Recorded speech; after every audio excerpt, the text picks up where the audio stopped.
Only 3 weeks ago, it seemed almost impossible to avoid Tony Abbott as he toured the country selling the coalition's credentials. It's a stark contrast to now, though, with the new Prime Minister doing his best to steer clear of the press. There's also reports he's cracking down on media appearances by his MPs. In a moment, we'll discuss this strategy with psychologist Adam Ferrier. But first, here's how Mr Abbott reacted yesterday when asked about the recent asylum seeker deaths at sea. Reaction to 20 children dying in the ocean.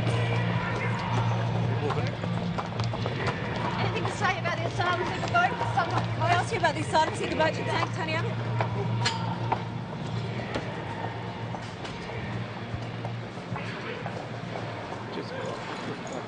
Well, the Prime Minister not being particularly forthcoming there.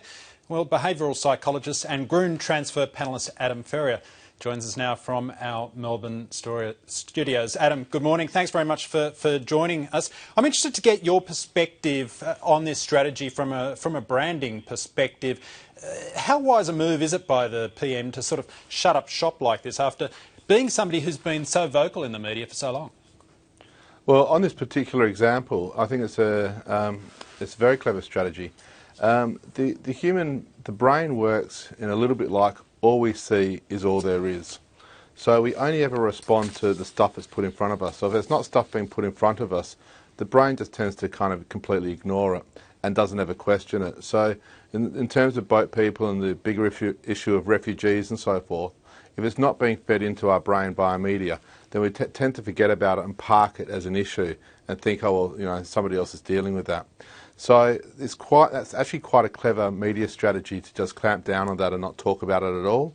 It gets it out of people's headspace, out of people's mindset, and then they can go about fixing the issue. OK, that's really interesting because it's often been said about what a disciplined user or manipulator of the media that Tony Abbott has been. So what you're essentially saying is that regardless of any flack that Tony Abbott might wear by looking as though he's insensitive to an issue like this, by not talking about it, he basically chokes off the issue in the public spectrum. That's exactly right. And I mean, I think being insensitive, dogmatic, bullish, and hard-nosed is all part of Tony Abbott's brand as well. So actually, conversely, it also helps reinforce his brand, helps reinforce what he stands for in people's minds. So he's solving the issue, plus he's also actually, in a roundabout way, building credibility for himself as a leader, despite not necessarily wanting to say that.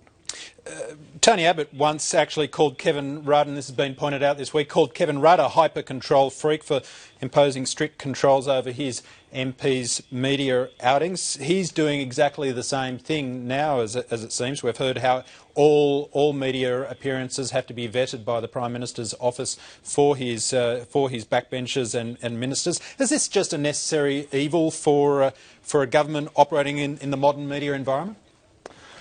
Look, this one surprises me, having a blanket ban, more or less, on all of his ministers. It surprises me for two reasons.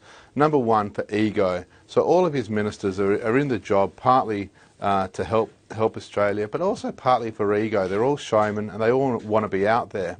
And to try to stifle these people or get them to send their press releases out to the press sector, to the person controlling the messages before they speak is just nonsense. It's not going to happen. These people are going to want to get out there and speak, and I think that the order and structure he's trying to put in place will crumble as their ego wants to be fed and they want to see themselves on TV and so forth. Well, arguably that sort of strategy backfired for Kevin Rudd, because there did seem to be a groundswell of resentment that built up against him within his own party. Yeah, that's really interesting. Within his own party, that was Kevin Rudd's issue. But in terms of his popularity with the people, he was always, his popularity was never questioned. And his popularity, I think, came partly from his constant being in the media. There's a term in psychology called, or an effect called the mere exposure effect.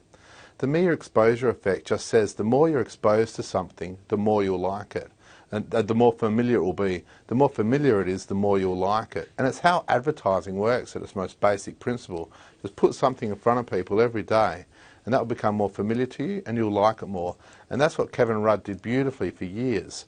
And so all of Tony Abbott's ministers are going to lose because they're not going to be able to have the mere exposure effect working for them if they're not constantly in the media. Well, that leads me to my next question, Adam Ferrier, because I was keen to ask you about Labor's leadership process. One of the criticisms that's often been levelled at Labor is that it's spent too much time talking about itself, but now it's doing exactly that. We've got two candidates travelling the country talking about Labor and what they would do for Labor. But is this a process of exposure and getting the Labor brand out there amongst an electorate that's become fairly disillusioned with that brand? Oh, I wouldn't think so. I wouldn't think that this has been a media strategy that's organised this process. I think they've thought, right, we need to get the right leader. Let's work out who that leader should be and get a process to get that leader. And I think that's what they've done. I think actually the whole process of this and the internal machinations and showing that to the whole world, again, I don't necessarily know if that's the best thing for Labor to do. Okay, but could that help explain the enthusiasm for the process, though? The enthusiasm for the process from Labor, that they've embraced this concept, this process of choosing a leader so enthusiastically, and we keep hearing from them about the response they're getting from the rank and file. Yeah, look, I think well, they've had so many issues with their leadership that getting a new process to develop to get a leader that everybody buys into, I think, is extremely exciting for them. But as I said, I think that's developed more out of the fact of having a good process to get a leader rather than that being a media strategy in and of itself, if you know what I mean.